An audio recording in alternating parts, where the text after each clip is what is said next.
Nako, eto na naman ho, mga kababayan, may balita na naman ho ako sa inyo ngayon patungkol kay Harry Roque. Nako, mukhang tinabla na si Harry Roque ng abogado ng mga Duterte. O pati mga Duterte tinabla na rin siya. So ito, mga kababayan, pakinggan no natin ito dahil ngayon issue ito kay Harry Roque. Kasi nga, siya, panggulo lang daw si Harry Roque diyan sa ICC. Hindi nakakatulong sa kaso ni dating Pangulong Duterte. Wala naman kasing sinabi na maganda yan para sa kaso ni dating Pangulong Duterte, kundi ang puro salita niya, kundi puro fake news, puro paninira sa administrasyon. Ano ba yung sinabi niya na makakatulong kay dating Pangulong Duterte? Di ba wala naman? So, iwan ko na lang talaga. Ito, pakinggan niyo to.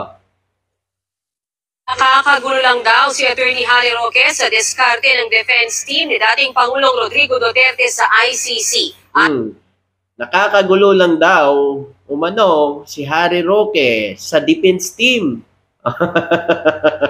Ayon yan sa abogado na si Kaufman.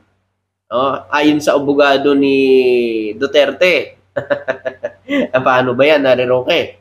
Pagulo ka lang dyan. Umuwi ka na ng Pilipinas.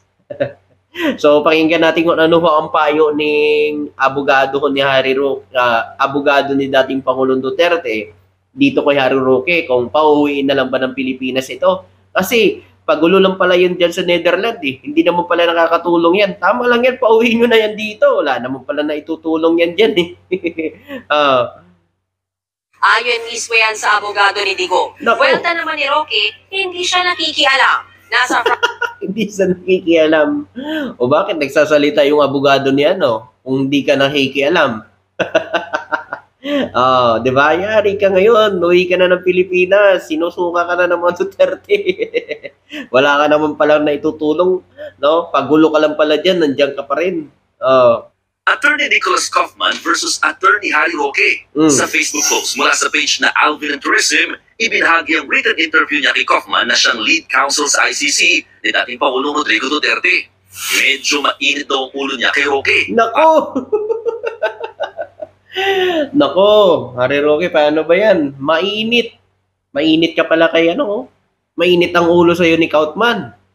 Ng abogado ni dating Pangulong Duterte. Paano ba yan? Harry Roque, lumayas ka na doon, sinusuka ka na pala. Pinapauwi ka na ng abogado ho ni Duterte. Hindi ka naman pala nakakatulong diyan, nakakasama ka pa.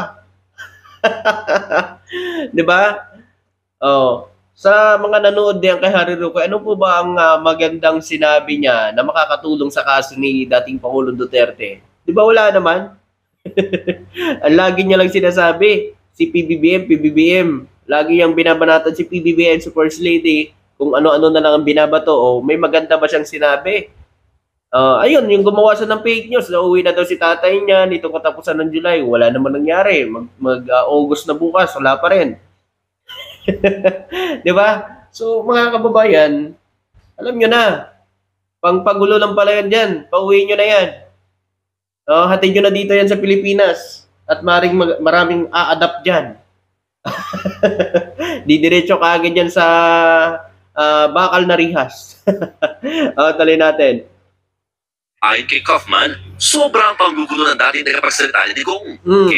Sobrang panggugulo. Grabe, nanggugulo ka pala, ha? Yari ka ngayon kay Kaufman.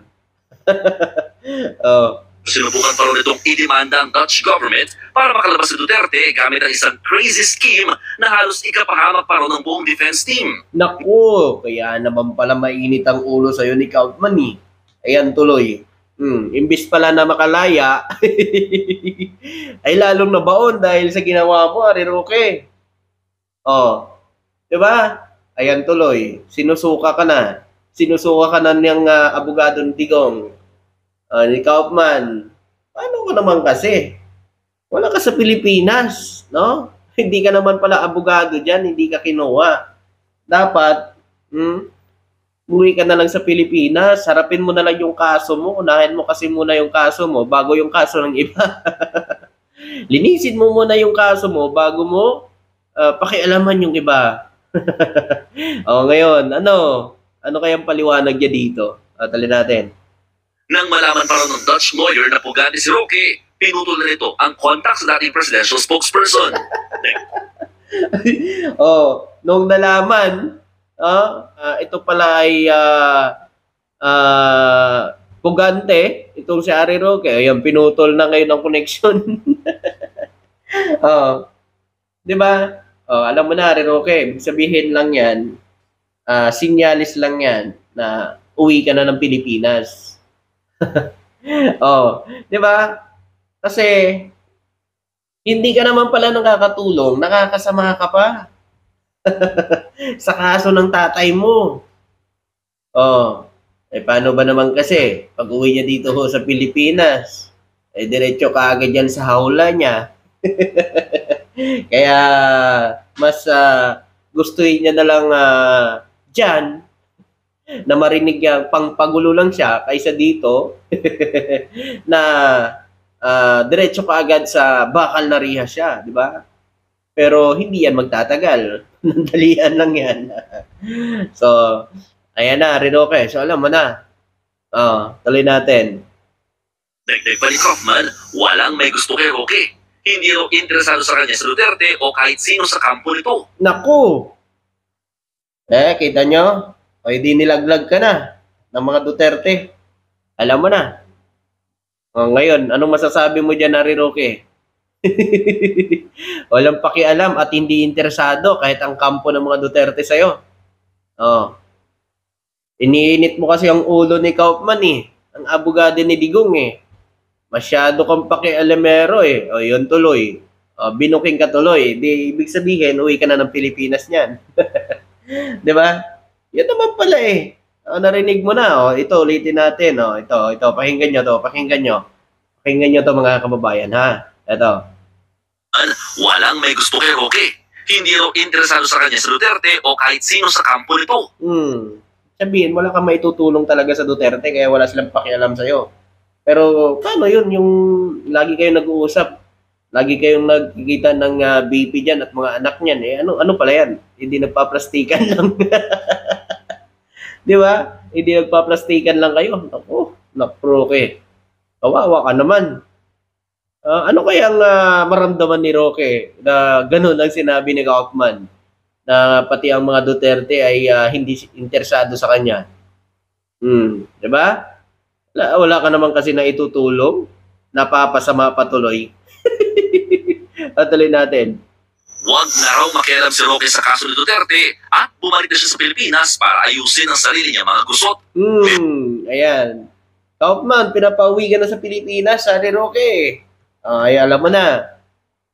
Umuwi ka na ng Pilipinas, sabi ni Kaufman. Sabi ng abogado ni Digong. Hindi ka na nakakatulong, nakakasama ka pa. Paano ba naman kasi? Huwag mo silang pakialaman dyan. Alam na nila yan.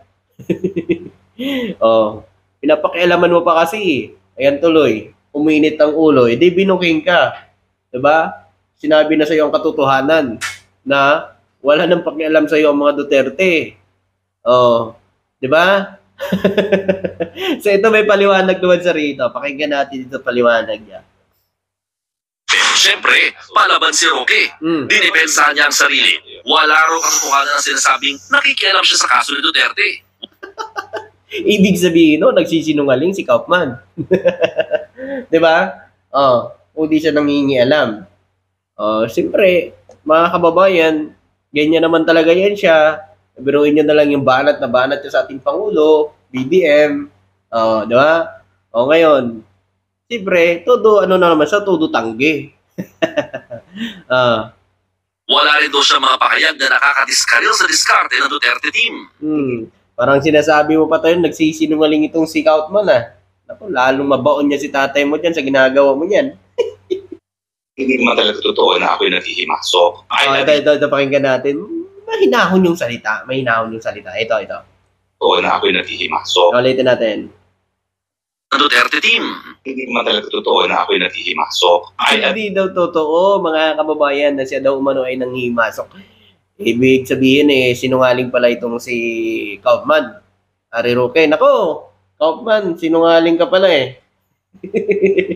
oh, hindi ka pala nagsasabi ng totoo si Harry Roque, oh. I adhere to the strictest ethical standards. At alam ko na isa sa pangunahin talagang rule of ethics huwag maghihimasok sa kaso ng iba. Inamin Ano naman pala alam mo naman pala bakit ka nanghihimasok? Dapat kasi yung kaso mo na lang muna ang inintindi mo. Bakit mo kasi pinanghihimasukan? Ang may kasong may kaso at may abogadong may abogado. O, yan tuloy. Ngayon, babanatan ka na naman ni Panilo. Umuwi ka na ng Pilipinas. namin din ni Roque na ginusto niya rin maging miyembro ng legal team ni Duterte. Pero hindi Di ba? Gusto mo rin pala, kaya pala nangingialam ka. Paano yan? Wala naman palang interest sa'yo ang Duterte na kunin ka. At walang pakialam ang Duterte sa'yo. Paano ba yan? Uwi ka na ng Pilipinas yan. Sinusuka ka na pala diyan. Awawa naman si Harry Roque. Ganyan talaga pag masamang tao ka. Diba? Babalik sa'yo yan. Diba? Kung anong ginagawa mo sa ibang tao, babalik sa'yo yan. Akala mo? Lahat na ginawa mo sa ating Pangulo, kay BBM, lahat na pinagsasabi mo, ngayon, ayan na, masakit, no? Diba? Masakit makarinig ng ganyan, no? Siyempre, hindi sasabihin ni Kaufman yan kung hindi niya narinig sa mga Duterte. Masakit sa katotohanan, ano? Ulit natin. hindi na ito natuloy dahil sa personal niyang issue. Pag sinabi po kasi naghihimasok sa kaso, ito yung kaso na hinahawakan ni Kaufman sa ICC.